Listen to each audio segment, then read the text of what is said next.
താല്പര്യമുണ്ടായിരുന്നില്ല എന്നതാണ് നമുക്ക് ഈ തെരഞ്ഞെടുപ്പ് വർഷത്തെ ഒരു ഈ വിദ്യാഭ്യാസ മന്ത്രി എന്ന നിലയിലുള്ള അനുഭവങ്ങളുണ്ട്. കുട്ടികളുമായൊക്കെ ഒരുപാട് സംവദിക്കുന്ന ആളാണ്. ഇനി സമയമുണ്ട്, ഇനിയിപ്പോ സമയമുണ്ട്, അങ്ങനെ കുറെ പരിപാടികളൊക്കെ തുടങ്ങാം. സമയമുണ്ട്. അത് മാത്രമല്ല, ഈ പിന്നെ എത്ര മന്ത്രിമാർ ഇപ്പം പിണറായി വിജയൻ അല്ലാതെ വേറെ ആരും ജയിച്ചിട്ടുണ്ടോ? പിണറായി വിജയൻ അല്ലാതെ മുഹമ്മദ് റിയാസ് ജയിക്കുന്ന ലക്ഷണമുണ്ട്. അവിടെ ബാലഗോപാൽ വിജയിക്കാൻ സാധ്യതയുണ്ട്. മറ്റേ CPIയുടെ മന്ത്രിമാരുണ്ട്, അതായത് GR അനിലുണ്ട്, പ്രസാദ് ഉണ്ട്, ഒല്ലൂരിൽ രാജനുണ്ട്. അതായത് CPMന്റെ മന്ത്രിമാർക്കാണ് ഇപ്പോൾ വലിയ തിരിച്ചടി നേരിട്ടുകൊണ്ടിരിക്കുന്നത്. ആരോഗ്യമന്ത്രി നേരത്തെ പരാജയപ്പെട്ടു കഴിഞ്ഞു. ഈ സൂചിപ്പിക്കുന്ന പോലെ ഇപ്പോൾ ഇതാ വിദ്യാഭ്യാസ മന്ത്രി തോൽക്കുന്നു. OR കേളു പരാജയപ്പെട്ട സാഹചര്യം ആണ് ഉള്ളത്. അങ്ങനെ സംസ്ഥാനത്തെ പ്രധാനപ്പെട്ട മന്ത്രിമാർ എല്ലാവരും തന്നെ MP രാജേഷ് പരാജയപ്പെടുകയാണ്. P രാജീവിന്റെ ഔദ്യോഗികമായി പ്രഖ്യാപിച്ചോ?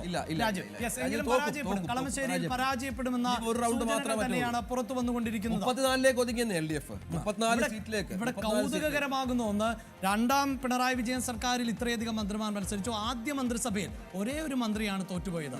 അതായത് മന്ത്രിസഭ മേഴ്സിക്കുട്ടിയമ്മ മാത്രമാണ്. മറ്റു മന്ത്രിമാർ മത്സരിച്ചവരെല്ലാം വിജയിച്ച് കയറി എന്ന് പറയുമ്പോഴാണ് എത്രത്തോളം വിരുദ്ധ വികാരമായിരുന്നു നിശബ്ദമായി ഉണ്ടായിരുന്നത്. കാരണം എക്സിറ്റ് പോളുകളിൽ പോലും ആളുകൾ ഇത് പുറത്തു പറഞ്ഞില്ല.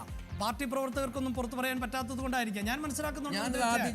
ഞാൻ പറഞ്ഞു തുടങ്ങിയതാണ് അഭിലാഷ്. നമ്മൾ ഈ കൗണ്ടിങ്ങിന്റെ അന്ന്, ഇലക്ഷൻ തെരഞ്ഞെടുപ്പിന്റെ അന്ന് വല്ലാത്ത തോതിൽ സ്ത്രീ വോട്ടർമാരുടെ ഒരു വലിയ ഒഴുക്ക് രാവിലെ മുതൽ തന്നെ. അത് ട്രെൻഡാണ് എന്ന് നമ്മൾ സംസാരിച്ച പല വിശകലന വിദഗ്ധരും പറഞ്ഞിരുന്നു. ഇത് ട്രെൻഡ് അല്ലാതെ മറ്റെന്താണ് എന്ന് ചോദ്യം മുന്നോട്ട് വെച്ചിരുന്നു. അതിപ്പോൾ സംഭവിച്ചിരിക്കുന്നു. വലിയ ട്രെൻഡ് ഉണ്ടായിരിക്കുന്നു. LDFനെ കടപുഴക്കിയിരിക്കുന്നു.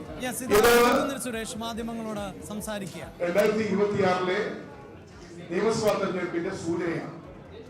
ഇപ്പൊ പഞ്ചായത്ത് തെരഞ്ഞെടുപ്പ് സെമി ഫൈനലാണെന്ന് പറഞ്ഞു. ഫൈനൽ മത്സരം എന്ന് പറയുന്നത് നിയമസഭാ തെരഞ്ഞെടുപ്പായിരിക്കും. ഈ തെരഞ്ഞെടുപ്പിൽ 100 സീറ്റിലധികം നേടി UDF മികച്ച വിജയം നേടും എന്ന് ഞങ്ങൾ പറയുകയാണ്.